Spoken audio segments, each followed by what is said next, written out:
Hello everyone, welcome back to our channel. कैसे हो बच्चों आप लोग? I hope you all are happy and healthy. So today I am going to teach you practice set 41 in this lecture. Previous lecture में बच्चों practice set 40 finish हो गया था। चैप्टर जब मैंने स्टार्ट किया था तो मैंने आपको समझाया था कि टाइप ऑफ अकाउंट्स क्या होते हैं, बैंक क्या होता है एंड प्रिंसिपल अमाउंट क्या होता है, रेट ऑफ इंटरेस्ट क्या होता है, टाइम क्या होता है। ये सब कुछ मैंने ऑलरेडी प्रीवियस लेक्चर में आपको समझाया है। तो इसके बाद हम क्या करेंगे, डायरेक्टली क्वेश्चंस को सॉल्व करेंगे। तो फर्स्ट क्वेश्चन देखते हैं। If the interest on 1700 rupees is 340 rupees for 2 years, the rate of interest must be. हमें क्या करना है, rate of interest find out करना है, मतलब हमें आर फाइंड आउट करना है। प्रिंसिपल अमाउंट क्या है, if the interest on 1700 rupees, देखो 1700 रुपीज पर इंटरेस्ट कितना है, 340 है। तो आई क्या दिया हुआ है, 340 दिया हुआ है। इंटरेस्ट 340 है, प्रिंसिपल अमाउंट है यहाँ पे 1700, टाइम दिया हुआ है 2 years का। अब हमें फाइंड आउट करना है rate of interest.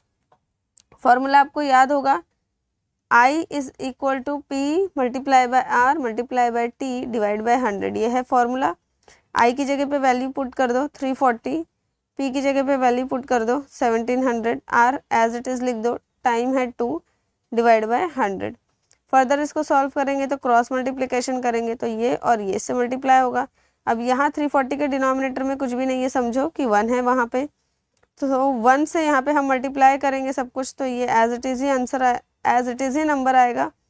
So 1700 multiply by R multiply by 2 यहाँ पर आ जाएगा, is equal to 340 multiply by 100। Now अब बच्चों देखो, rate of interest find out करना है, तो आर के साथ साथ यहाँ पे जो भी नंबर्स है सब हम इसे राइट हैंड साइड में शिफ्ट करेंगे। लेफ्ट हैंड साइड में मल्टीप्लिकेशन में, तो राइट हैंड साइड में जाके डिवाइड हो जाएंगे, क्योंकि मल्टीप्लिकेशन का रेसिप्रोकल डिवीजन होता है, तो इसीलिए डिवाइड हो जाएंगे। सो 340 multiply by 100 divide bye 1700 multiply by 2।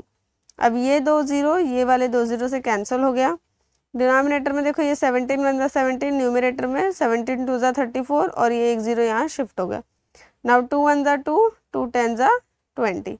So are क्या आ गया बच्चों, आर आ गया यहाँ पे 10%। तो कौन सा ऑप्शन करेक्ट है, फोर्थ वाला ऑप्शन यहाँ पे करेक्ट है। Now see the second question. If the interest on 3000 rupees is 600 rupees at a certain rate for a certain number of years, what would the interest be on 1500 rupees under the same condition? Question का मतलब है बच्चों कि 3000 rupees पर अगर 1600 rupees का interest मिला है तो 1500 रुपीज़ पर कितना इंटरेस्ट मिलेगा। ऑब्वियस सी बात है, अगर आप थोड़ा सा दिमाग लगाओगे तो यहाँ आप बोल दोगे कि 300 मिलेगा, क्योंकि 3000 रुपीज़ पर जब 600 मिला है तो 1500 अमाउंट हमने प्रिंसिपल का आधा कर दिया है, तो इंटरेस्ट भी आधा हो जाएगा। चलो ये तो ठीक है, लेकिन अब ये फाइंड आउट कैसे करके बताओगे कि 300 आया। अगर आपको ये सॉल्व करके शो करना है कि 300 हमें इंटरेस्ट मिल रहा है 1500 रुपीज़ पर, तो ये कैसे करेंगे। अब अगर मैं ये फॉर्मूला यूज़ करूँ कि I is equal to P into R into T divide by 100, तो इस फॉर्मूले से तो आंसर नहीं आएगा, क्योंकि I यहाँ पे देखो फर्स्ट वाले कंडीशन में I मतलब इंटरेस्ट कितना है 600, प्रिंसिपल कितना है 3000, रेट ऑफ इंटरेस्ट कुछ नहीं है, टाइम भी हमें नहीं पता, एंड डिवाइड बाय 100। तो क्या टाइम और रेट ऑफ इंटरेस्ट एक साथ फाइंड आउट कर सकते, दोनों में से हम कोई एक ही फाइंड आउट कर सकते हैं एट अ वन टाइम। तो ये फॉर्मूला तो हम यूज़ नहीं कर सकते, फिर हम क्या कर सकते। तो आपको याद होगा ना, आपने अभी अभी जस्ट ही एक प्रीवियस चैप्टर पढ़ा है डायरेक्ट एंड इनवर्स प्रपोर्शन, तो इस फॉर्मूले को हम बच्चों डायरेक्ट प्रपोर्शन से सॉल्व कर सकते। डायरेक्ट प्रपोर्शन मतलब मैंने क्या बताया था कि जब दोनों क्वांटिटी साइमल्टेनियसली इंक्रीज होती है या डिक्रीज होती है, उसी को हम बोलते हैं डायरेक्ट प्रपोर्शन। तो यहाँ पे बच्चों क्या होगा, सिंपल इंटरेस्ट में, सिंपल इंटरेस्ट के क्वेश्चंस में क्या होगा, जब प्रिंसिपल अमाउंट इंक्रीज होगा तो सेम रेट ऑफ इंटरेस्ट से उसका इंटरेस्ट भी क्या होगा, इंक्रीज होगा। समझ में आ रहा है आपको। देखो प्रिंसिपल अमाउंट मैंने लिखा है और इंटरेस्ट मैंने लिखा है, तो प्रिंसिपल अमाउंट अगर मैं इंक्रीज करती हूँ तो उसका इंटरेस्ट भी क्या होगा बच्चों, इंक्रीज होगा for same rate of interest and same for same time period. मतलब एक रेट ऑफ इंटरेस्ट होता है ना, लाइक 4%, 5%, 6%, तो सेम रेट ऑफ इंटरेस्ट से जितना प्रिंसिपल इंक्रीज होगा उसी के साइमल्टेनियसली उसी के करस्पॉन्डिंग में इंटरेस्ट भी इंक्रीज होते जाएगा, और अगर प्रिंसिपल डिक्रीज होगा तो इंटरेस्ट भी डिक्रीज होगा। तो यहाँ पे क्या हो रहा है, साइमल्टेनियसली दोनों क्वांटिटी इंक्रीज भी हो रही है, डिक्रीज भी हो रही है। तो इसको हम बच्चों डायरेक्ट प्रोपोर्शन से सॉल्व कर सकते हैं। कैसे सॉल्व करेंगे, देखो मैंने बताया था आपको कि इस तरीके से दो फ्रैक्शन बना लेने का। फिर न्यूमरेटर में यहाँ पे मैंने क्या लिखा, 3000। 3000 क्या है, प्रिंसिपल है। तो सेकंड वाला जो फ्रैक्शन है उसके न्यूमरेटर में भी हम प्रिंसिपल ही लिखेंगे। तो यहाँ पे हम लिख देंगे 1500। 3000 का इंटरेस्ट कितना है, 600, एंड 1500 का इंटरेस्ट फाइंड आउट करना है। तो यहाँ पे लिख दो x। अब इसको क्रॉस मल्टीप्लाई करो, 3000 multiply by x is equal to 600 multiply by 1500। अब x इज इक्वल टू क्या हो जाएगा, आई होप कि इतना तो अब आपको पता ही होगा ना कि अब ये डिवाइड होगा। जो लोग वीडियो को अच्छे से देखते हैं उनको पता होगा कि अब 3000 डिवीजन में चला जाएगा। तो अब बच्चों यहाँ पे मैं क्या करूँगी, ये 2 0 से 2 0 कैंसिल करूँगी। 15 1 ज़ा 15, 15 2 ज़ा 30, 2 1 ज़ा 2, 2 300 ज़ा 600 हो गया। तो क्या आ गया आंसर, 300 आ गया। तो हमने यहाँ पे प्रूव करके दिखा दिया कि 300 इंटरेस्ट मिलेगा 1500 प्रिंसिपल अमाउंट पे। ठीक है। तो अब अगर इसी तरीके का कोई और दूसरा क्वेश्चन भी आता है तो आप इजीली सॉल्व कर लेंगे, अगर आपको ये क्वेश्चन अच्छे से समझ में आया है तो। चलो अब इसके बाद थर्ड क्वेश्चन पे आते हैं। थर्ड क्वेश्चन है बच्चों, जावेद डिपॉजिटेड 1,20,000, सॉरी 1,20,000 नहीं है, 12,000 है। So Javed deposited 12,000 rupees at 9% per annum in a bank for some years, कुछ साल के लिए जमा करता है, and withdraw his interest every year. At the end of the period he had received all together 17,1400 rupees. For how many years had he deposited his money. हमसे question में पूछा है कि कितने ईयर्स के लिए जावेद ने अपने मनी को डिपॉजिट किया था बैंक में। तो मतलब टाइम फाइंड आउट करना है। तो हम सॉल्यूशन में क्या लिखेंगे, सबसे पहले लिखेंगे कि प्रिंसिपल अमाउंट यहाँ पे कितना है। तो प्रिंसिपल अमाउंट है बच्चों यहाँ 12,000। रेट ऑफ इंटरेस्ट क्या है, मेरे बोलने से पहले ही आपके माइंड में आना चाहिए क्वेश्चन को देख के। रेट ऑफ इंटरेस्ट क्या है, 9% पर एनम है। टाइम हमें फाइंड आउट करना है। ठीक है, टाइम हमें फाइंड आउट करना है। और आई यहाँ पे क्या है, आई यहाँ पे, अब देखो आपको अगर टाइम फाइंड आउट करना है तो ऑब्वियस सी बात है पी आर और आई, इंटरेस्ट भी पता होना चाहिए, बट आई भी हमें पता नहीं है। लेकिन यहाँ देखो क्वेश्चन में लिखा है कि ही had received all together 17,1400 rupees. तो इसका मतलब अमाउंट क्या है बच्चों, 17,400 रुपीज़ है अमाउंट। तो हम क्या कर सकते हैं, अमाउंट का फॉर्मूला यूज़ करके इंटरेस्ट फाइंड आउट कर सकते हैं। ये हुआ अमाउंट का फॉर्मूला जो मैंने यहाँ पे लिखा है। तो अमाउंट कितना है 17,400, प्रिंसिपल कितना है 12,000 प्लस इंटरेस्ट हमें फाइंड आउट करना है। तो मैंने आई को एज इट इज लिख दिया। सो आई इज इक्वल टू क्या हो जाएगा 17,000। अब देखो ये 12,000 राइट हैंड साइड में ना, इसे मैं लेफ्ट में शिफ्ट करूंगी तो ये क्या होगा, सब्ट्रैक्ट हो जाएगा। एक मिनट, मैंने 17,000 लिख दिया, ये 17,400 आएगा, यहाँ पे आएगा 17,400। एंड इसके बाद बच्चों देखो ये 12,000 राइट हैंड साइड में, इसको मैं लेफ्ट में शिफ्ट करूंगी तो ये क्या होगा, सब्ट्रैक्ट होगा, क्योंकि ये वहाँ पे एडिशन में था। तो आई क्या हो जाएगा, 17,400 में से 12,000 सब्ट्रैक्ट करो। सो 5,400 आया, तो इंटरेस्ट आ गया बच्चों 5,400। अब मुझे फाइंड आउट करना है टाइम। तो मैं फॉर्मूला यूज़ करूँगी, I is equal to P into R into T divide by 100। I यहाँ पे मैंने फाइंड आउट किया है, इंटरेस्ट है 5,400, प्रिंसिपल है 12,000, रेट ऑफ इंटरेस्ट है यहाँ पर, रेट ऑफ इंटरेस्ट है यहाँ पर बच्चों 9 मल्टीप्लाई बाय टाइम कितना है, टाइम तो हमें फाइंड आउट करना है, एंड डिवाइड बाय 100। अब आपको चाहिए तो आप यहीं पे ये 2 0 कैंसिल कर सकते हो, कोई ज़रूरत नहीं कि क्रॉस मल्टीप्लाई करोगे उसी के बाद कैंसिल करना है। सो 120 multiply by 9 multiply by T. अब बच्चों देखो फाइंड आउट क्या करना है, फाइंड आउट टी करना है, टाइम फाइंड आउट करना है ना। तो टी के साथ जो भी नंबर है उसे मैं शिफ्ट कर दूंगी।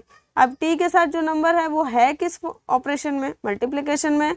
तो मतलब जब मैं राइट हैंड साइड या लेफ्ट हैंड साइड कहीं पर भी मूव करती हूँ उसको, तो वो क्या होगा, डिवाइड होगा, क्योंकि मल्टीप्लिकेशन का रेसिप्रोकल डिवीजन है। तो therefore t is equal to 5,400 divide by 120 multiply by 9।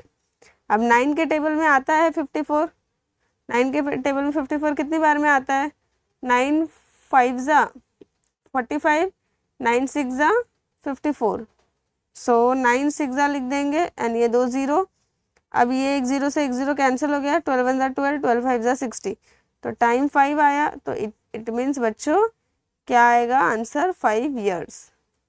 So final answer हम लिख देंगे hints Javed had deposited the money for 5 years। अब फाइनल आंसर भी बच्चों लर्न करने की कोई ज़रूरत नहीं है, लास्ट लाइन देखने का क्वेश्चन में और उसी से बना देना है बस। इसके बाद नेक्स्ट क्वेश्चन करते हैं, चलो नेक्स्ट है फोर्थ क्वेश्चन। फोर्थ क्वेश्चन क्या है यहाँ पे, लता बहन borrowed some money from a bank at a rate of 10% per annum interest for 2.5 years to start a cottage industry. If she paid 10,250 rupees as a total interest, how much money had she borrowed? Question में हमें find out करना है कि लता बहन ने कितना पैसा bank से बोरो किया था, मतलब उधार लिया था। तो मैंने आपको स्टार्टिंग में ही बताया, मैंने आपको स्टार्टिंग में और प्रीवियस वाले प्रैक्टिस सेट में भी बताया है कि जो भी पैसा हम बैंक से बोरो करते या फिर हम बैंक में डिपॉजिट करते, वो दोनों ही अमाउंट प्रिंसिपल अमाउंट कहलाता है। तो यहाँ पे हम क्या लिखेंगे सॉल्यूशन में, सॉल्यूशन में हम लिखेंगे प्रिंसिपल तो फाइंड आउट करना है, तो लिख दो P is equal to question mark, rate of interest है 10% पर एनम, टाइम दिया हुआ है यहाँ पे 2.5 years एंड इंटरेस्ट दिया हुआ है, देखो she paid 10,250 rupees as a total interest, तो इंटरेस्ट दिया हुआ है 10,250। अब हमें बच्चों इसे सॉल्व करके प्रिंसिपल अमाउंट फाइंड आउट करना है। तो कैसे सॉल्व करेंगे, सेम वही फॉर्मूला हमें लिखना है हर जगह, तो आपको कोई नया फॉर्मूला याद करने की ज़रूरत नहीं है, एक ही फॉर्मूले से आप पूरा चैप्टर सॉल्व कर दोगे। आई की जगह पे मैं क्या लिखूंगी 10,250 इज इक्वल टू प्रिंसिपल की जगह P as it is, R की जगह पे 10, टाइम की जगह पे 2.5 डिवाइड बाय 100। अब मैंने देखो प्रीवियस प्रैक्टिस सेट में समझाया है कि जब एक डिजिट के बाद डेसिमल पॉइंट होता है तो हम डेसिमल को रिमूव करके डिनोमिनेटर में 10 लिख देते हैं। तो 2.5 को मैं क्या लिखूंगी 25 अपॉन डिनोमिनेटर में 10 कर देती हूँ, ठीक है सब। इसके बाद क्रॉस मल्टीप्लिकेशन करना है, बट ये 10 और ये 10 आप कैंसिल कर सकते हो यहाँ पर भी। अब क्रॉस मल्टीप्लिकेशन करते हैं, so 10,250 multiply by 100 is equal to P multiply by 25। 1 को मल्टीप्लाई करेंगे P और 25 से तो P और 25 ही आएगा। अब इसको फर्दर सॉल्व करेंगे, तो अभी हमें क्या करना है बच्चों, मुझे P फाइंड आउट करना है। तो P के साथ जो भी नंबर है मैं क्या करूँगी उसे शिफ्ट करूँगी, P के साथ जो नंबर है वो मल्टीप्लिकेशन में, तो जब शिफ्ट होगा तो क्या होगा बच्चों डिवाइड होगा ना। So P is equal to 10,250 multiply by 100 divide by 25। अब 25 1 जा 25 होता है, 25 4 जा होता है 100। So P is equal to क्या आ गया बच्चों 10,250 मल्टीप्लाई बाय 4। अब देखो कितना इजी है मल्टीप्लाई करना, जरूरी नहीं है कि हम जाए एंड 10,250 को 4 से मल्टीप्लाई करने बैठ जाए, इतना करने की कोई ज़रूरत ही नहीं है। देखो 10,000 जब 4 से मल्टीप्लाई होगा तो आंसर कितना आएगा 40,000 ही तो आएगा ना बच्चों। और 250 को जब मैं 4 से मल्टीप्लाई करूँगी तो क्या हो जाएगा, 250 को 4 से मल्टीप्लाई करूँगी तो 1000 आंसर आ जाएगा। तो 40 प्लस 1000 बिकम 41,000, तो यही तो आंसर है। तो हम लिख देते हैं यहाँ पे principal is equal to 41,000। So I hope कि बच्चों आपको समझ में आ गया होगा। तो बच्चों प्रिंसिपल अमाउंट कितना है 41,000 रुपीज़ एंड फाइनल आंसर हो जाएगा हिंस लता बहन had borrowed 41,000 rupees from a bank. Now बच्चों फिफ्थ क्वेश्चन है filling the blanks in the table. एक टेबल बना हुआ होगा, जैसे आप अगर टेक्स्ट बुक में देखोगे तो आपको समझ में आ जाएगा। एक टेबल बना हुआ है, उसमें 5 सब क्वेश्चन है और कहीं कहीं पर देखो रेट ऑफ इंटरेस्ट, कहीं पे अमाउंट, कहीं पे टाइम, ऐसे कुछ क्वेश्चंस को पूछा है, ठीक है। तो हम 1 बाय 1 हर एक क्वेश्चन को सॉल्व करेंगे। 5 सब क्वेश्चन है, इसमें से मैं 4 ही सॉल्व करूँगी और एक आपको होमवर्क दे दूँगी, तो आप ध्यान से देखना। देखो फर्स्ट वाले क्वेश्चन में प्रिंसिपल है 4,200, रेट ऑफ इंटरेस्ट है 7%, टाइम है 3 years, इंटरेस्ट और अमाउंट हमें फाइंड आउट करना है। तो अमाउंट तो होता है प्रिंसिपल प्लस इंटरेस्ट, तो प्रिंसिपल तो दिया है बट इंटरेस्ट नहीं दिया, तो पहले आपको इंटरेस्ट फाइंड आउट करना पड़ेगा। So P into R into T divide by 100। So I is equal to क्या हो जाएगा 4,200 multiply by rate of interest 7, time है 3 डिवाइड बाय 100। ये 2 0 को ये 2 0 से कैंसिल कर दो, तो I इज इक्वल टू क्या हो जाएगा बच्चों 42 मल्टीप्लाई बाय 7 3 जा 21। अब 42 और 21 को हम यहाँ मल्टीप्लाई करेंगे, 2 1 2, 4 1 4, 2 2 4, 4 2 8, सो 882। तो आई कितना आ गया, इट मीन्स इंटरेस्ट आ गया 882 रुपीज़। अब अमाउंट क्या होता है बच्चों, प्रिंसिपल प्लस इंटरेस्ट होता है। तो प्रिंसिपल है 4200, अमाउंट है 882। अब देखो इसको भी बैठ के जो ऐड करने की ज़रूरत नहीं है, देखो 200 में 800 ऐड करोगे तो कितना हो जाएगा, 1000 हो जाएगा। 1000 और 4000 ऐड कर दो 5000 और बचा कितना 82। सो 5082 क्या होगा बच्चों, ये होगा अमाउंट। ठीक है, सो बच्चों पहला वाला समझ में आ गया होगा ना, अमाउंट कितना हमने फाइंड आउट किया 5082। अब सेकंड है, इसमें प्रिंसिपल फाइंड आउट करना है। रेट ऑफ इंटरेस्ट 6 है, टाइम 4 ईयर्स है, इंटरेस्ट 12,000 है, सॉरी 1200 रुपीज़ है, और अमाउंट हमें फाइंड आउट करना है। तो वही फॉर्मूला लगाएंगे, I is equal to P into R into T divide by 100। I कितना दिया है 1200, प्रिंसिपल एज इट इज लिख दो पी, रेट ऑफ इंटरेस्ट है 6, टाइम है यहाँ पे 4 ईयर्स डिवाइड बाय 100। अब इसके बाद क्या करेंगे, देखो क्रॉस मल्टीप्लाई करेंगे तो p multiply bye 6 multiply by 4 हो जाएगा, 1200 मल्टीप्लाई बाय 100 हो जाएगा। सो p इज इक्वल टू हो जाएगा 1200 multiply by 100 and divide by 6 multiply by 4। अब बच्चों देखो 6 से डिवाइड करोगे 6 1 6, 6 2 12, 2 0 एज इट इज। 4 से डिवाइड करोगे 100 को तो आता है बच्चों 25। सो p इज इक्वल टू क्या है 200 मल्टीप्लाई बाय 25 आंसर है। अब इसको भी हम मल्टीप्लाई करके नहीं देखेंगे, देखो 25 टू ज़ा कितना होता है, 25 टू ज़ा होता है 50 और ये दो जीरो एज इट इज़। तो प्रिंसिपल अमाउंट कितना हुआ, इसका मतलब 5000 रुपीज़ हुआ। तो इतनी इजी बात है, अगर आप थोड़ा सा अपना दिमाग लगाओगे, मल्टीप्लिकेशन पे नहीं जाओगे, छोटे मोटे मल्टीप्लिकेशन जो होते हैं ना बच्चों वो ऐसे ही हो जाते हैं। सम टाइम हमें ज़रूरत पड़ती है कि हम कैलकुलेट करें प्रॉपरली। अब यहाँ पे हमसे क्वेश्चन में अमाउंट भी पूछा है, तो अमाउंट क्या होता है, प्रिंसिपल प्लस इंटरेस्ट होता है। अब प्रिंसिपल हमने फाइंड आउट किया 5000 और इंटरेस्ट कितना है, तो इंटरेस्ट है 1200, तो आंसर हो जाएगा 6200 रुपीज़। अमाउंट कितना रहेगा 6200 रुपीज़। चलो अब थर्ड क्वेश्चन जो है वो आपका होमवर्क क्वेश्चन है, तो आप खुद से करेंगे, नहीं आएगा तो कमेंट सेक्शन में पूछ भी सकते हैं। फोर्थ वाला क्वेश्चन भी बच्चों आप एज अ होमवर्क सॉल्व करना। मैं फिफ्थ वाला क्वेश्चन आपको समझा देती हूँ कि कैसे सॉल्व करना है। फिफ्थ वाले क्वेश्चन में बच्चों प्रिंसिपल हमें फाइंड आउट करना है। रेट ऑफ इंटरेस्ट दिया हुआ है यहाँ पे 2 × 0.5%। टाइम दिया हुआ है बच्चों 5 ईयर्स का। इंटरेस्ट दिया हुआ है 2400 एंड अमाउंट हमें फाइंड आउट करना है। तो ये बहुत ईजी क्वेश्चन है, हम इसको सॉल्व करेंगे। सबसे पहले रेट ऑफ इंटरेस्ट देखो, रेट ऑफ इंटरेस्ट कितना है 2.5 है। तो अब ये मिक्स्ड फ्रैक्शन है, इसको सॉल्व करोगे तो क्या हो जाएगा 2 मल्टीप्लाई बाय 2, ये 2 इस 2 से मल्टीप्लाई हो जाएगा। सो 2 multiply by 2 plus numerator add हो जाएगा 1 डिवाइड बाय डिनोमिनेटर, और डिनोमिनेटर कितना है 2 है। तो r इज इक्वल टू क्या हो जाएगा 2 से मल्टीप्लाई होगा तो 2 2 ज़ा 4 प्लस 1 5, सो 5/2। ठीक है, 5/2 आ गया r। अब 5 को 2 से डिवाइड करोगे तो कितना आता है बच्चों 2.5। तो रेडियस बोल रही सॉरी, ये रेट ऑफ इंटरेस्ट क्या हो जाएगा 2.5 हो जाएगा। अब हम सॉल्व करेंगे।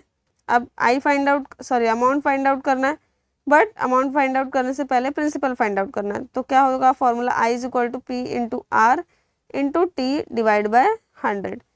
इंटरेस्ट कितना है, इंटरेस्ट है 2400, प्रिंसिपल फाइंड आउट करना है तो एज इट इज लिख दो। रेट ऑफ इंटरेस्ट है 2.5, टाइम है बच्चों 5 एंड डिवाइड बाय 100। अब इसको सॉल्व करेंगे 2400 p मल्टीप्लाई बाय 2.5 को हम क्या करना है कॉमन फ्रैक्शन में कन्वर्ट करना है, तो हो जाएगा 25/10 मल्टीप्लाई बाय 5, और इधर ये 100 जो पहले था वो एज इट इज लिख दो। अब क्रॉस मल्टीप्लिकेशन करो तो क्या हो जाएगा बच्चों p multiply by 25 multiply by 5 is equal to 2400 multiply by 10 multiply by 100। So p is equal to क्या हो जाएगा 2400 multiply by 10 multiply by 100 divide by 25 × 5। अब बच्चों 25 1 25, 25 4 100, 5 1 5, 5 2 10। तो प्रिंसिपल क्या हो जाएगा 2400 मल्टीप्लाई बाय 4 2 8। सो प्रिंसिपल हो जाएगा, देखो 2 0 एज इट इज आएगा, 8 4 32, 32 का 2 मैंने लिख दिया 3 कैरी, 8 2 16 प्लस 3 19। सो 19,200 क्या आया है बच्चों, प्रिंसिपल अमाउंट आया है। अब इसके बाद क्वेश्चन में बोला था कि अमाउंट हमें फाइंड आउट करना है, तो अमाउंट होता है बच्चों प्रिंसिपल प्लस इंटरेस्ट। प्रिंसिपल तो हमने फाइंड आउट किया 9,200 और इंटरेस्ट ऑलरेडी क्वेश्चन में दिया है, कितना है 2,400। देखो इंटरेस्ट मैंने ऑलरेडी लिखा है क्वेश्चन में, यहाँ पे लिखा हुआ है इंटरेस्ट है 2,400। अब इसको ऐड कर देंगे, तो ऐड करने पर हमें कितना मिलेगा 21,600 रुपीज़। 21,000 क्या हो जाएगा 600। सो यहाँ पे बच्चों जो लास्ट वाला क्वेश्चन था, फिफ्थ क्वेश्चन, उसमें मैंने फर्स्ट, सेकेंड एंड फिफ्थ ये वाले सम करा दिए हैं। थर्ड और फोर्थ आपका होमवर्क है, तो आपको वो खुद से करना है। प्रैक्टिस सेट 41 पूरा का पूरा फिनिश हो गया नाउ। सो बच्चों यहाँ पे प्रैक्टिस सेट 41 पूरा फिनिश हो गया। आई होप कि आपको सब समझ में आया होगा। अगर आपको वीडियो पसंद आए तो वीडियो को लाइक करिए एंड चैनल को सब्सक्राइब करिए and thank you for watching the video.